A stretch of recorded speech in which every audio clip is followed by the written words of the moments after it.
صحة رمضانكم. تحليتنا نهار اليوم بزاف بنينه. شوكو كراميل تحليه في ساعة توجد. تبعي معايا، عندي المقادير هنا. اول حاجه قاعده اللي هو عندك جينواز ديريها، عندك مادلين ديريها، ولا عندك كفريط ديري. هادو في ثلاثه يجوا بنان كقاعده ويعطوا لك توازن للتحليه تاعك.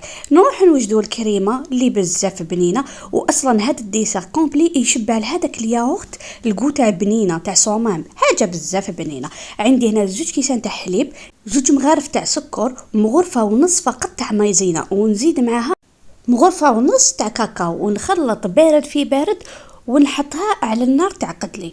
ما نحبسش تحريك، نحرك نخليها تغلي وانا نحرك. ومن بعد نضيف عليها بالتقريب 70 غرام شوكولا، من 50 حتى 70 غرام شوكولا اولي ولا نوار انتي واش عندك. نروح نصبها فوق هذاك الخليط الاول ونخليها تبرد. نحطها بتوازن كيما راكم تشوفوا، شويه شويه على كل وحده.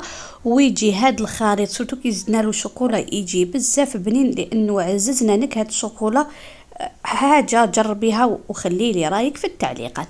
من جهه نروح نحضر هذيك الطبقه تاع الكراميل. واش ندير 2 مغارف تاع سكر، نحطهم يتكراميليزاو يولوا لي كراميل مع قرصه تاع الملح. حذاري يتحرق لك الكراميل، خليه غير صفيفر برك.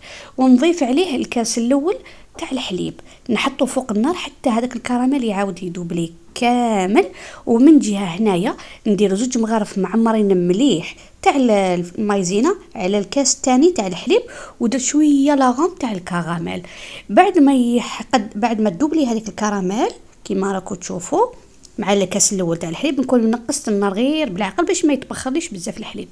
نخلط ديك المايزينا كيما راكم تشوفوا مليح في الحليب والكراميل هذيك، ونعاود نحطها على النار بعد تحريك المستمر حتى لو تعقد كيما راكم تشوفوا.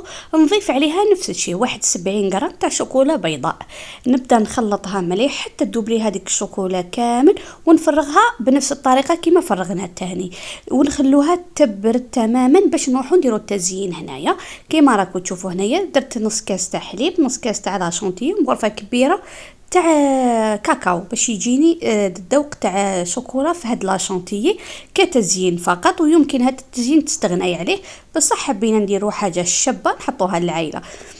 نضربها بيان ومن بعداتك نعمرها في لابوشادي. ديجا شوفي هي تبطى باش تطلع لك، تضربيها مليح مليح لانه قوامها خفيف. رانا درنا قد الشونتيي قد الماء. ومن بعد نروح نعمر في لابوشادوي كالعاده، ونروح نبوشيهم من الفوق تزيين شباب وبسيط.